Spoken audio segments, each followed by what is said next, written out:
G'day again, and welcome to episode 2 of Chad's Wooden Boat Tales.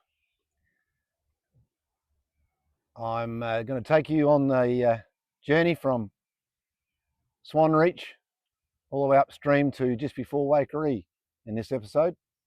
Thanks for all your feedback, very positive from episode 1, and thanks to all you that have subscribed to my channel. And I'm going to be taking you through towns like Blanchetown, Morgan, all the way through to the Riverland on this episode. It's been a good trip so far. The weather's been perfect. So once again, enjoy the River Murray, stage 2 of my adventure from Mannum right through to the border of South Australia. Cheers. Just before Blanchetown, and I'm looking at dozens of brand new holiday shacks. Because every single one of them is underwater, probably, given where we are, inside their top floor or over their roof. So much extra water height above pool level was achieved here. Beautiful cliffs.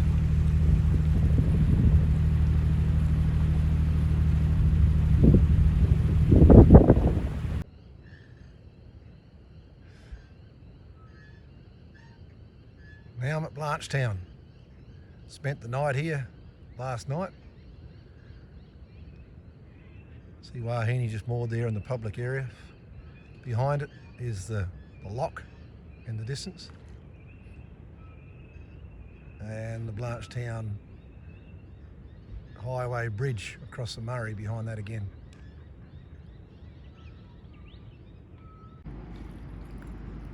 My mooring on the Monday night, the 7th of April.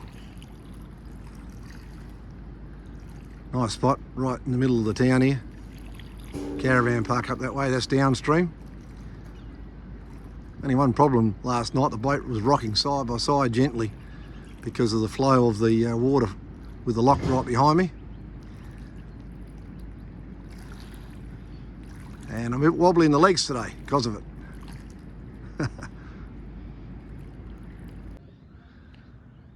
I walked up to the Blanchetown caravan park and asked if I could have a shower, and they said, yep, no worries, $5. And also, could I use their washing machine over there, which I did for $4. Brand new I am now, and I donated the extra $1 because that's the sort of bloke I am. This is the Blanchetown Bridge. The bridges, the new one and the old one.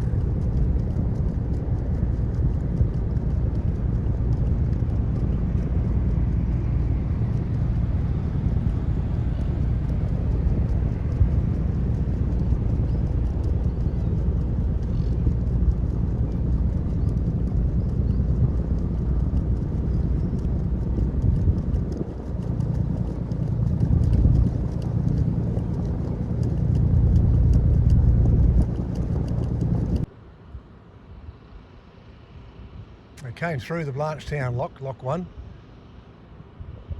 I didn't take any video footage of it because I was shitting my pants a little bit. First time Wahine's been done so solo by me. Did alright. Lockmaster's a very helpful fella. Can have a yarn to him a bit later. And just upstream now there's a friendly mooring area which I'll take advantage of tonight. And there I am, tucked away just nicely. Good mooring too, it's floating in about 6-7 feet of water. And now I'm going to do a bit of exploring, check out the town a bit more. So here's the lock, and we're at Blanchetown, lock number 1. There's 13 locks altogether in the River Murray system. and I'll be passing through 6 of them in my journey to the SA border. Quite an engineering feat, considering it's well over 100 years that they've been built now. Takes the water level from 750 mil in the lower Murray up to 3.5 metres at this lock. They're designed to maintain water level for irrigation purposes and also water for Adelaide and all the bigger towns along the Murray. As you can see, here comes the River Murray Princess, and I was very fortunate to be able to see her come through the lock. She only just fits, but she does fit. I was told by the lockmaster that the Princess was actually built specifically with its beam to allow it just to pass through all the locks, being the same width throughout the Murray system. The skipper, young lass called Stephanie, was doing a marvellous job there. Inch by inch, bringing the biggest craft on the Murray through the lock.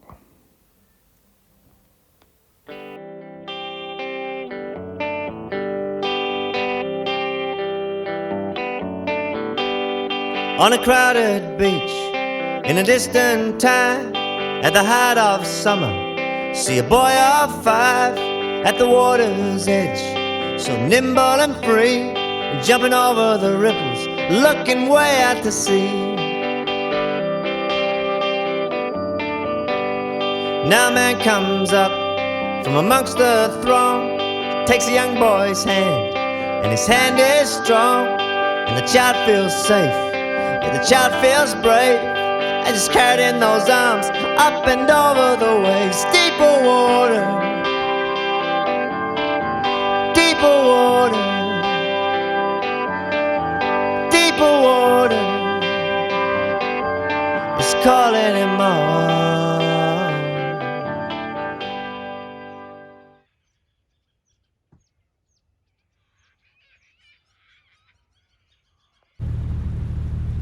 Early morning start between Ramco and Morgan, and I've come across Pelican Point. I've never been here before. I've heard all about Pelican Point. Much nicer than I thought it was going to be. A lot of new shacks, probably because of the big flood. Everywhere I'm seeing brand new shacks being built.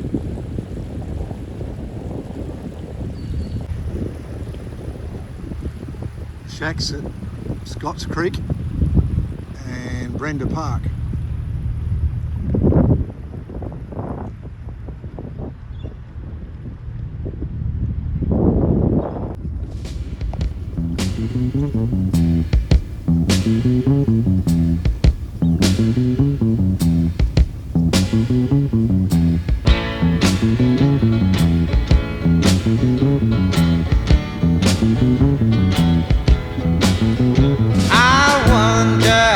How many times you've been had, and I wonder how many plans have gone bad.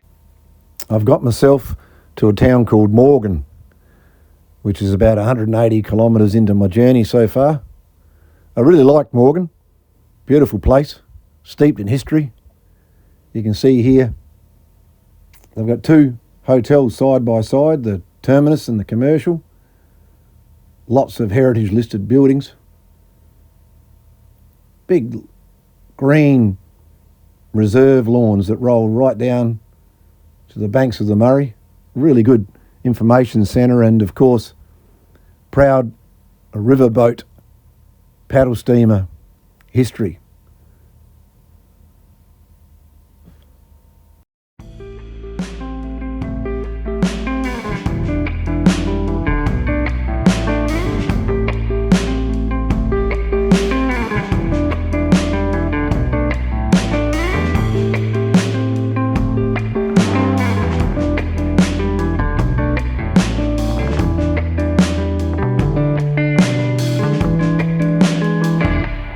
Don't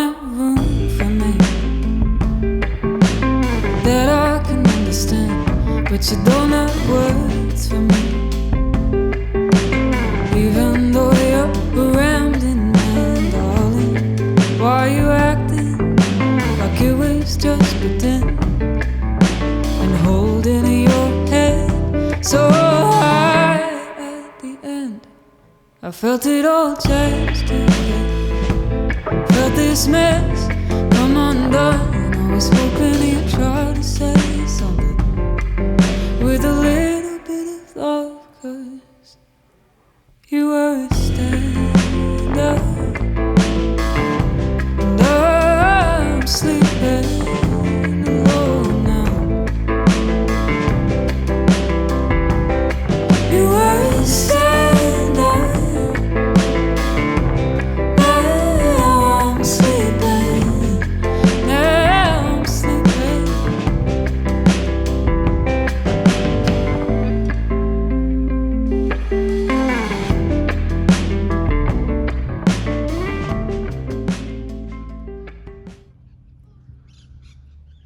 So once again, I've crawled into the local caravan park, this time at Morgan, to use the amenities, which is really nice to have a shower every now and then. Got to be honest, very, very surprised and delighted with this caravan park. She's a gem. Clean and tidy, plenty of room. And it seems very popular too, because there's plenty of people here. Start of school holidays, I suppose. Stay by me, stay by me. You are the one, my only true. The butcher bird, it makes its noise, and it asks you to agree. With its brutal nesting habits and its pointless savagery. Now the nightingale, it sings to you, and it raises up the ante. I put one hand on your round right heart, and the other down. I'm just downstream from Morgan. I'm passing the Morgan to Whyalla pumping station, pipeline system. Fresh water sent all the way to Whyalla from the River Murray, predominantly for the steelworks industry that's so strong in Whyalla.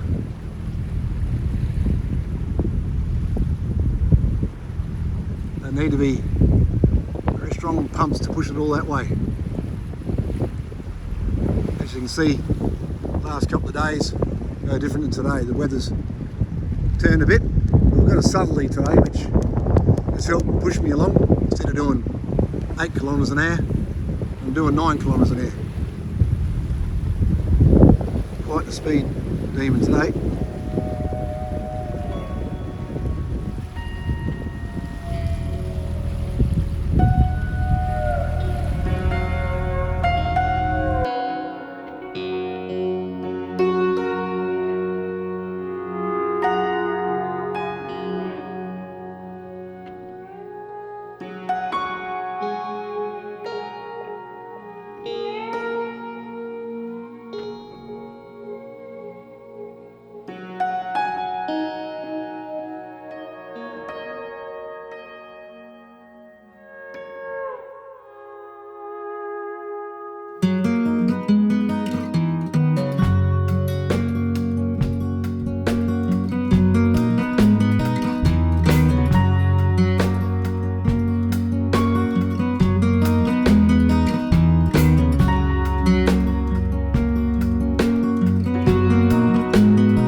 there's a famous local spot called Hogwash Bend.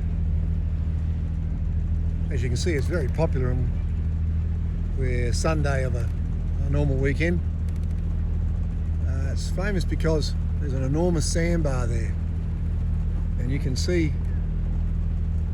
that green marker in view now. There's 3 of them to show that boat traffic needs to go this side of that because they'll hit the bottom, which makes it fantastic for kids, canoes. It's a very safe beach. Something we don't have down in the Lower Murray, so I'm keen to see it, and I have.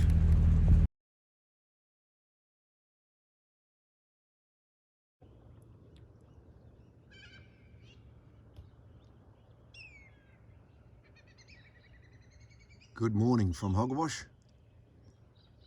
It's about 7 o'clock in the morning. Sun just coming up over the gum trees.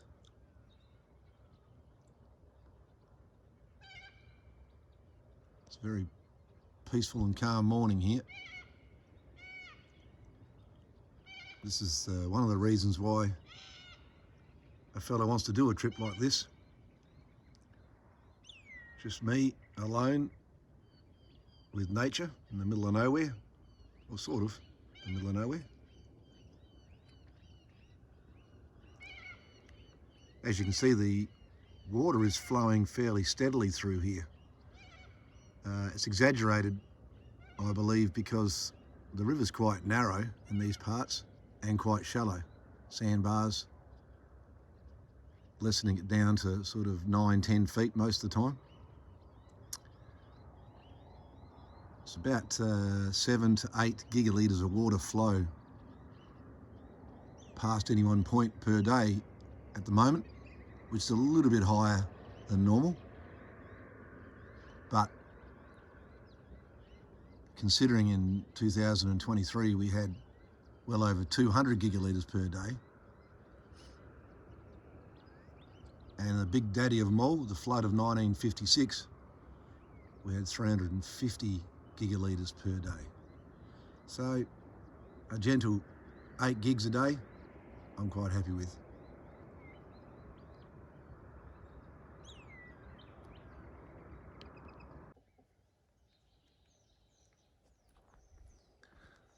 I'm just going for a walk through the Hogwash Bend Conservation Park. There's a wetland through here. As you can see, it's quite dry at the moment, but it'll be 200 or 300 acres in size, is my guess. And yeah, obviously during times of flood, it gets quite deep. Oops, a couple of kangaroos just up here. Bit of live action. I skip.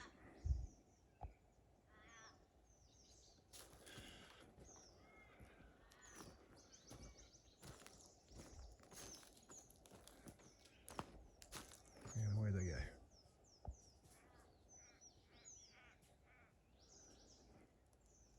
Yeah, it's teeming with bird life. It's been a while since it got wet, I reckon, although the reading up I've done says that they periodically wet this on purpose to enhance the growth and enhance the frog life and everything else that goes on in wetlands. It's quite cool through here.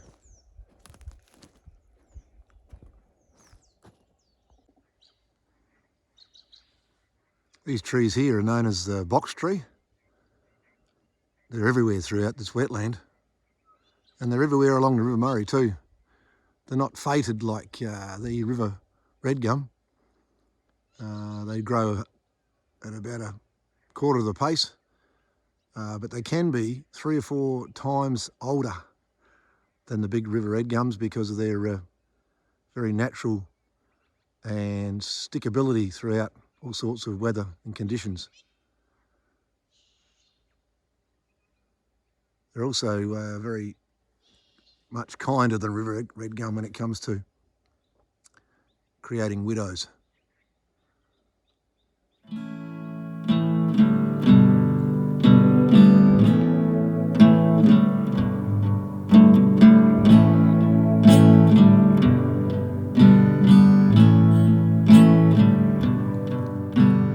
I know that I'll let you down.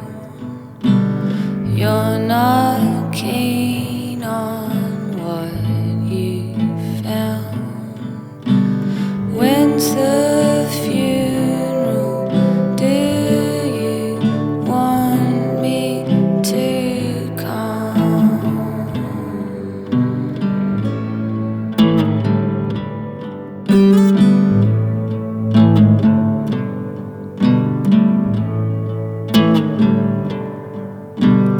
I'm not what you're looking for. I'm coming up to a spot called Taylorville, which I'll tell my son is named after him. He'll enjoy that. It's a gorgeous little reach through here. Hard right hand bend. You can see, if you look closely at the dead gum trees, you'll see a white mark about a foot up from the base of the tree off the water.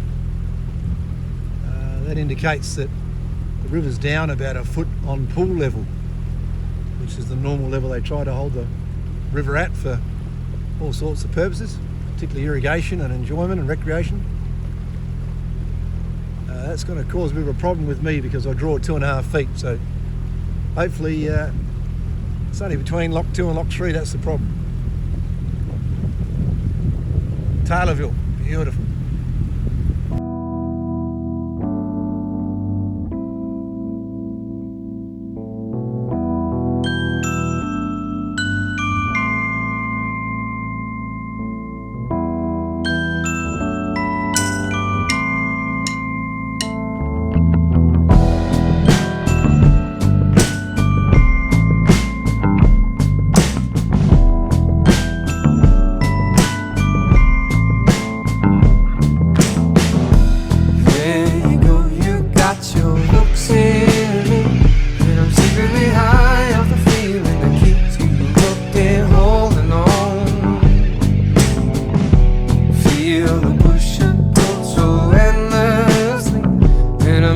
Fire